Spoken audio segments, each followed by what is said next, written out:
Who really controls the internet? To answer this, we need to travel back to the early days of the internet. It was a time of optimism and possibility, a time when the internet was seen as a borderless, free community. This vision was championed by visionaries like Julian Dibble and John Perry Barlow. They saw the internet as a utopian space where people could unite, a space beyond the reach of government control. It was a realm of freedom, where ideas could be shared without restraint, where the only borders were those of imagination. This was a time when the internet was seen not just as a tool, but as a new frontier, a new world waiting to be explored and shaped by those who dared to dream. But as we know, utopia rarely translates into reality. Enter the Electronic Frontier Foundation. In the early days of the internet, this non-profit organization emerged as a stalwart defender of our online rights. Striving to protect the internet from undue regulation, they envisioned a world where the internet was a self-governing community, a place where users could freely express ideas, share information, and innovate without fear of censorship or control.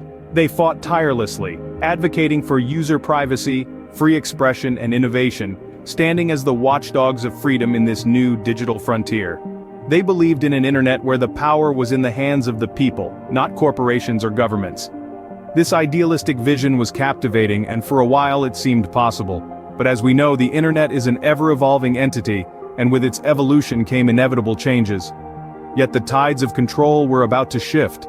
The 1990s marked a pivotal change in internet control. This era saw the emergence of key players who would redefine the landscape of the online world. Jon Postel, often referred to as the god of the internet, played a significant role in shaping its future. His influence extended to the very heart of the internet, the system of domain names. Around the same time, the US Department of Defense stepped into the arena. Their involvement signaled a shift from the internet's early vision as a borderless, free community. Suddenly, governmental influence was creeping into this once unregulated space. This shift in power was further underlined by the transition to Network Solutions Inc. overseeing internet domain names. For the first time, the internet was not just a platform for free exchange of ideas, but also a commercial entity open to governmental influence. This shift prompted a critique of the earlier techno-utopianism. The reality was setting in. The internet was no longer an untamed frontier. It had rulers. The dream of an uncontrollable internet was challenged. A turning point in our understanding of the digital landscape came with the critiques of techno-utopianism by Jack Goldsmith and Tim Wu.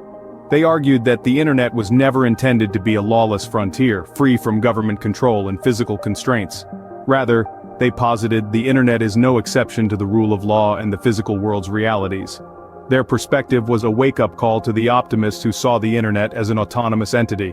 The government, they pointed out, plays an essential role in maintaining order on the internet, just as it does in the physical world.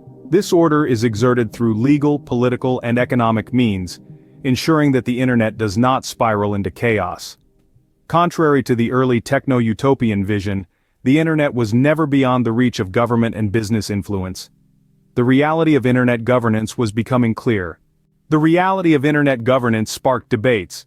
The book's examination of internet control drew a gamut of reactions from critics and scholars. Some applauded the dismantling of the techno-utopian myth, recognizing the inherent need for governance in maintaining order. They pointed out that the internet, like any societal construct, requires a degree of control to prevent chaos. Others, however, mourned the loss of the initial vision of a free, borderless internet. These critics, championing the cause of unfettered digital freedom, argued against the creeping influence of governments and businesses, viewing it as a threat to the internet's democratic essence.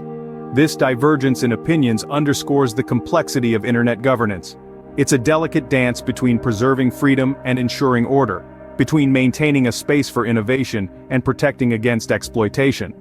Understanding the balance between the idealistic vision of a free, borderless internet and the practical realities of governance and control is central to navigating the digital age.